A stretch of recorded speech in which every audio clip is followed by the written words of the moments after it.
ततो युद्धपरिश्रान्तम् समरे चिन्तया स्थितम् रावणम् जाग्रतो दृष्ट्वा युद्धाय समुपस्थितम् दैवतैश्च समागम्य द्रष्टुमभ्यागतो रणम् उपगम्याब्रवीद्रामम् अगस्त्यो भगवान् ऋषिः राम राम महाबाहो शृणु गुह्यम् सनातनम् येन सर्वनरीन् वत्स समरे विजयिष्यसि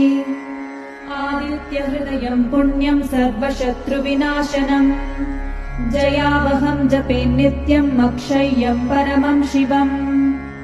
सर्वमङ्गलमाङ्गल्यम् सर्वपापप्रणाशनम् चिन्ताशोकप्रशमनम् आयुर्वर्धनमुत्तमम् रश्मिमन्